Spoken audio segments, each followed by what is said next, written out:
SABC News and, of course, on SAFM. It's wonderful to have all of the listeners joining us this morning. So let's get an update now from Jayed Paulse, who is in Durban right now, and let's find out how things are going. Obviously, we're still very, very early days, and that's something we're going to be saying for quite some time because vote counting is coming in, but at a slow pace. But let's see what's happening in KZN and what the picture's looking like.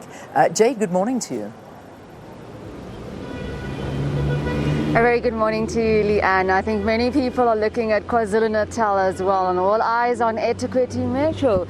We do know that it's highly contested in Durban, and there's a lot of political parties vying. We've got 50 political parties and 55 independent candidates trying to get a slice of the pie in eThekwini. Unfortunately, for those that have just woken up and are trying to get the information that's coming out of Durban, only 3% of the votes have been counted, and it's trickling in very, very slowly. Now, I'm just going to run down what has happened over 24 hours and just give you a perspective of KwaZulu-Natal province. So with just over 1.2 million voters of more than 5 million registered voters, only 1.2 million were able to cast their vote by 4 p.m. on Monday. In addition, more than 107,000 special votes were cast during the past weekend of special voting.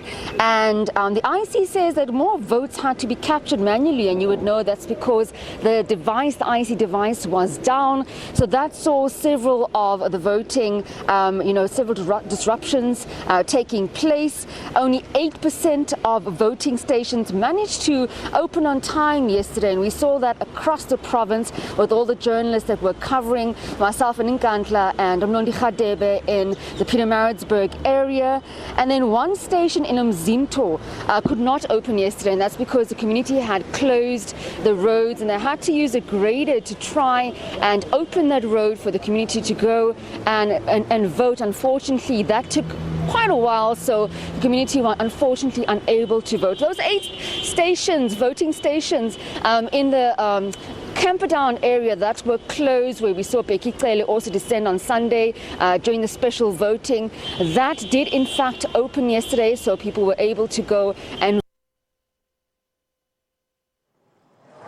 All right, unfortunately, losing the link there to Jayed Paulse talking us through what's been happening in KZN. And as you say, as she told us, it's not something that we can look at too much right now with just 3% of the votes that have been counted so far. So we'll check in with her a little bit later on and just find out where they're at there. But right now,